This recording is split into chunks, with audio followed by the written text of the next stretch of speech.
ड्रामे की शुरुआत में हम किम को देखते हैं जो स्कूल के पहले ही दिन लेट हो गया था। उसे स्कूल भेजने से पहले उसकी माँ युन ने उसके बैग में बहुत भारी चीजें रखी ताकि वो अपनी पावर्स की वजह से उड़ने न लग जाए। फिर अपना बैग लेकर किम बस में चढ़ गया और तभी वो देखता है कि जैंग नाम की लड़की की बस छूट गई है। उसने जैसे तैसे करके बस को रुकवाया लेकिन लड़की के पास टिकट तक के पैसे नहीं थे, तो किम ने उसकी टिकट के पैसे भी दे दिए। अचानक किम को एहसास होने लगा कि उसकी उड़ने की शक्तियां जागने लगी हैं, तो उसने बहुत जोर लगाकर अपने पांव जमीन पर ही रखने की कोशिश की ताकि उसका सच बाहर ना आ जाए। बाद में हम देखते हैं कि क्लास में सभी बच्चे पढ़ रहे थे पर किम की नजरें तो बस जैंग पर ही टिकी हुई थीं, क्योंकि वो मन ही मन बेहद उससे प्यार कर बैठा था। उसे देखते ही किम के पैर एक बार फिर से जमीन से उठने लगे, तो उसने बहुत जोर से अपना टेबल पकड़ लिया ताकि वो हवा में न उड़ जाए। वहीं दूसरी तरफ एयरपोर्ट में हम फ्रैंक नाम के एक आदमी को देखते हैं। उसने एक ट्रक से अपने मिशन का सारा सामान निकाला और फिर एक वर्कर का भेष बना लिया।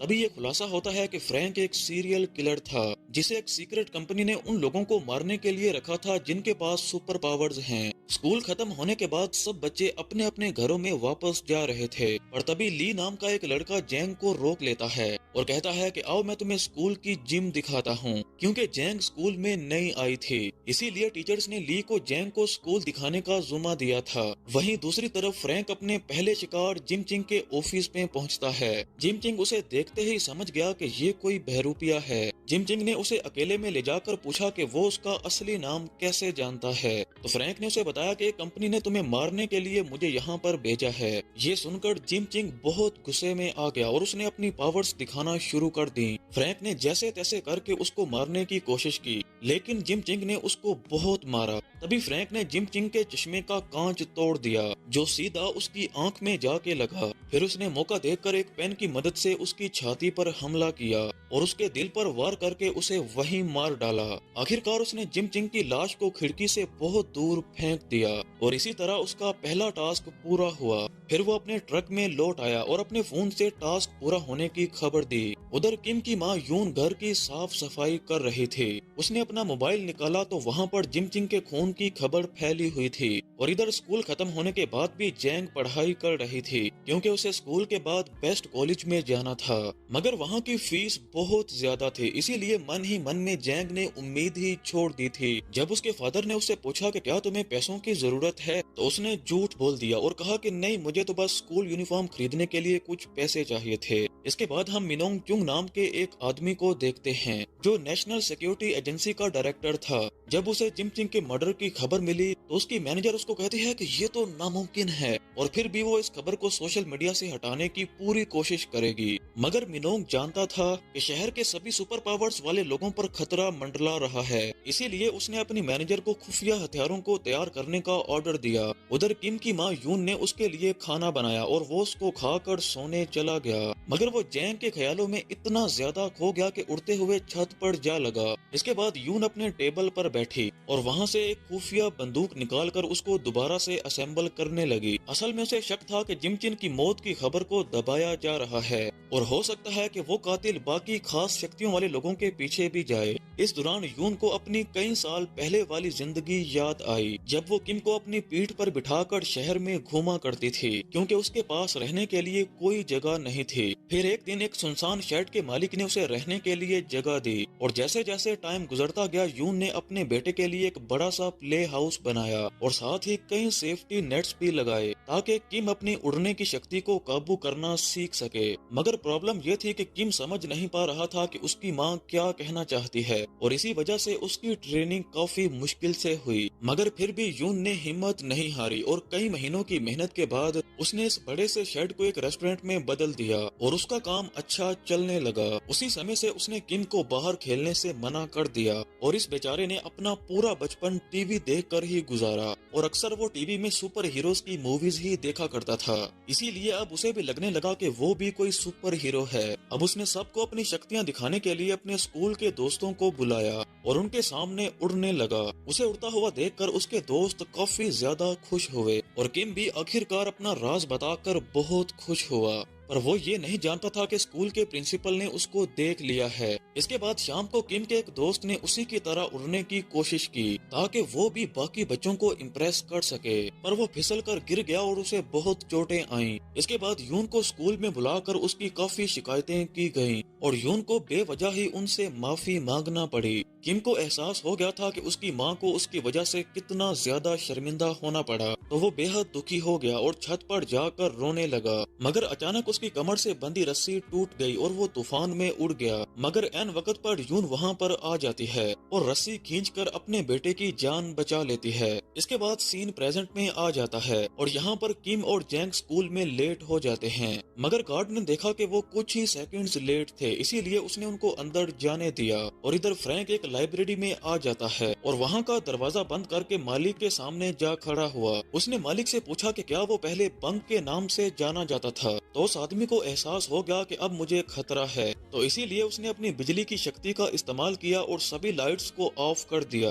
इसके बाद उसने अपने रेडियो से एक बैटरी निकाली और उस बैटरी से अपने आप को चार्ज करने लगा, जिससे उसके बाल एकदम सीधे खड़े हो गए। फिर उसने फ्रैंक पर हमला कर दिया और उसको बिजली के झटके देने लगा। फ्रैंक ने अपनी जान बचाने के लिए किताबों का सहारा लिया और किसी तरह उसके हाथ से वो बैटरी नीचे गिरा दी और जल्द ही बंक ने फिर से बैटरी उठा ली और फ्रैंक पर फिर से हमला कर दिया, जिससे फ्रैंक सीधा छत से जाकर टकराया। इसके बाद बंक ने अपने लॉकर से एक फोटो निकाली और उसको आग लगाकर फ्रैंक का गला दबाने लगा। उसने इतने जबरदस्त बिजली के झटके दिए कि कमरे में शॉर्ट सर्किट हो गया। फ्रैंक मरने ही वाला था कि एन वक्त पर उसने बंक को दूर फेंक दिया और एक ही जोरदार पंच से उसका काम तमाम कर दिया। आखिरकार उसका ये शिकार भी मारा गया। फिर उसने वो जल्दी हुई फोटो उठाई और पता चला कि बंक का एक बेटा भी है, जिससे फ्रैंक को काफी दुख हुआ और वो जल्द ही लाइब्रेरी से बाहर निकल के अपने ट्रक में आ गया। उधर स्कूल में जैंग को एहसास हुआ कि स्कूल पहुंचने के लिए वो भागी थी, जिसकी वजह से उसकी यूनिफॉर्म से स्मेल आ रही थी, जिस वजह से वो काफी शर्मिंदा थी। और ऊपर से बैंग नाम का एक लड़का उसको परेशान करने लगा। वो उसको बुली करने लगता है, मगर ली ने उसको रोककर वापस अपनी जगह पर बैठने के लिए कहा। इसके बाद वो जिम में चली जाती है तो बैंग एक बार फिर से उसको परेशान करने लगा। जब ली ने एक बार फिर से उसका रास्ता रोकने की कोशिश की तो बैंग ने उसे स्कूल के बाहर मिलने के लिए कहा, जिसके लिए ली भी फौरन तैयार हो गया। मगर वो ये नहीं जानता था कि एक टीचर उसे देख रहा था। बैंग ने ली पर हमला करने की कोशिश की, मगर ली ने बड़ी ही आसानी से उसके हमले को रोक दिया और उसको नीचे गिरा दिया। अब बैंग ने गुस्से से जमीन से एक कांच की बोतल उठा ली और वो ली को उससे मारने ही वाला था, मगर ली ने उसको पेड़ पर लटका दिया। तभी ये खुलासा होता है कि ली के अंदर भी सुपर पावर्स हैं। इसके बाद जब टीचर ने बैंग के क्लास में न होने की वजह पूछी तो ली ने कहा कि उसकी तबीयत नहीं ठीक थी, इसीलिए वो जल्दी घर चला गया। फिर कुछ घंटों बाद टीवी पर बंक के खून की खबर भी फैल गई तो यून को अपने बेटे किम की फिक्र होने लगी। इसके बाद शाम को किम और जैंग उसकी नई यूनिफॉर्म खरीदने गए और फिर उन दोनों ने साथ में खाना भी खाया। वहीं दूसरी तरफ फ्रैंक बंक के हाथ से मिली उस फोटो को देख रहा था कि उसे अपने अगले शिकार का खात्मा करने के ऑर्डर्स मिल गए हैं। इधर किम और जैंग खाना खाते हुए बातें कर रहे थे। इसके बाद ये दोनों स्कूल के वॉशरूम साफ करने के लिए आ गए। ये उनको पनिशमेंट मिली थी क्योंकि वो सुबह क्लास में लेट हो गए थे। इसी दौरान जैंग की नजर किम की चोट पर पड़ी, जो सुबह उनकी टक्कर की वजह से लगी थी। अब जैंग उसके जख्म पर मरहम लगाने लगी, मगर किम उसके पास आने की वजह से इतना ज्यादा खुश हुआ कि उसके पांव जमीन से उठने लगे। अब उसने अपनी शक्तियों को छुपाए रखने के लिए जैंग को वॉशरूम से बाहर जाने के लिए कहा, मगर उसके जाने के बाद भी वो अपनी शक्तियों पर काबू न रख सका और अपने आप हवा में उड़ने लगा। फिर अगली सुबह टीचर ने फिर से बैंग के स्कूल न आने की वजह पूछी, पर किसी को इस बारे में कोई जानकारी नहीं थी। ये देखकर ली काफी घबरा गया। स्कूल खत्म होने के बाद जब किम घर लौटा तो उसकी माँ यून ने उसको बहुत डांटा क्योंकि उसने आने में बहुत देरी कर दी थी। उधर फ्रैंक अपने अगले शिकार की तलाश में स्कूल के दरवाजे तक आ पहुंचा। तब सिक्योरिटी गार्ड ने उसको यहाँ से जाने के लिए कहा तो फ्रैंक चुपचाप वहाँ से चला गया, मगर गार्ड को उस पर शक हो गया था, जिसके बाद उसने किसी को फोन किया। इसके बाद कई दिन गुजर गए और जैंग जिम में प्रैक्टिस कर रही थी और उधर ली भी जैंग को प्रैक्टिस करता हुआ छुपकर देखता रहता, क्योंकि वो भी मन ही मन में जैंग को चाहने लगा था। एक रात प्रैक्टिस के दौरान जैंग का पाँव फिसल गया, जिसकी वजह से उसका पाँव मुड़ गया। उसे देखते ही ली उसकी तरफ दौड़ा, मगर उसी टाइम वहाँ पर किम भी आ जाता है और ली बीच में ही रुक गया। दरअसल जैंग को दर्द में देखकर ली उड़कर ही वहाँ पर पहुँच गया था, मगर जैंग ने बताया कि मुझे ज्यादा चोट नहीं लगी है। इसके बाद वो वापस से अपनी प्रैक्टिस करने लगी। अब वो किम की मदद से एब्स एक्सरसाइज करने लगी, मगर जैंग के इतना करीब आने की वजह से किम एक बार फिर से ऊपर उड़ने लगा और अचानक दूर जाके गिरा। तभी जल्दी से जैंग उसके पास आती है और कहती है कि क्या तुम ठीक हो। इसके बाद क्लीनर वहाँ पर आ जाती है और कहती है कि यहाँ से अब बाहर चले जाओ। किम जैंग को कहता है कि तुम परेशान नहीं हो, मैं बिल्कुल ठीक हूँ, और वहाँ से चला जाता है। पर जैंग को कुछ भी समझ नहीं आ रहा था कि वो अचानक से उड़कर दूर जाकर कैसे गिरा। कुछ समय बाद ली जिम में आया और उस बोर्ड के पास गया जहाँ जैंग अपनी छलांग की प्रैक्टिस कर रही थी। अब उसने गुस्से में आकर इतनी जोर से छलांग लगाई कि उसका पंजा दीवार में छप गया। इसके कुछ ही दिन बाद जैंग और किम एक दुकान पर खाना खा रहे थे। तभी अचानक जैंग को याद आया कि वो अपने शूज तो जिम में ही भूल आई। तब किम ने कहा कि मेरा पेट बढ़ गया है और वो अकेला ही जैंग के शूज लेने स्कूल चला गया। पर जैंग को कई दिनों से उसकी हरकतों पर शक था, इसीलिए वो भी उसका सच जानने के लिए उसका पीछा करने लगी। जब वो उसका पीछा कर रही थी तो उसको वो सभी पल याद आ रहे थे जब उसने किम को उड़ते हुए देखा था। इसके बाद वो थोड़ा आगे गई तो देखती है कि उसके पैरों के निशान ही गायब हैं। तो उसने किम को आवाज दी और किम भी उसकी आवाज से फौरन वहाँ पर आ जाता है। इसके बाद वो किम को कहती है कि जब भी मैं तुम्हारे पास आती हूँ तो तुम अजीब सा बर्ताव क्यों करते हो। किम कहता है कि ऐसा तो कुछ नहीं है, मैं तो नॉर्मली ऐसा ही हूँ। इसके बाद किम अपने बैग में कुछ ढूंढ रहा था तो जैंग ने देखा कि उसकी बैंडेज उतरने वाली थी, तो वो बैंडेज ठीक करने लगी। और जैसे ही उसने किम को टच किया तो किम बहुत ही ज्यादा खुश हुआ और खुशी इतनी थी कि वो हवा में उड़ने लगा और सीधा छत से जा चिपका। उसे देखकर जैंग शॉक्ड हो जाती है। वो एक डब्बे के ऊपर चढ़कर किम की तरफ कूद गई और उसको खींचकर नीचे जमीन पर ले आई। फिर उसने फटाफट किम को उसका भारी बैग दिया और तब जाकर सब कुछ नॉर्मल हुआ। इसके बाद ये दोनों स्कूल से चले गए, मगर वो ये नहीं जानते थे कि गॉड ने उनको कैमरा में देख लिया है। उधर घर पर यून डिनर बना रही थी और जब उसने देखा कि किम घर आ गया है तो वो दरवाजे पर गई। उसने देखा कि किम के साथ जैंग भी थी तो उसे बहुत ज्यादा खुशी हुई, क्योंकि काफी समय बाद किम किसी दोस्त को घर लेके आया था।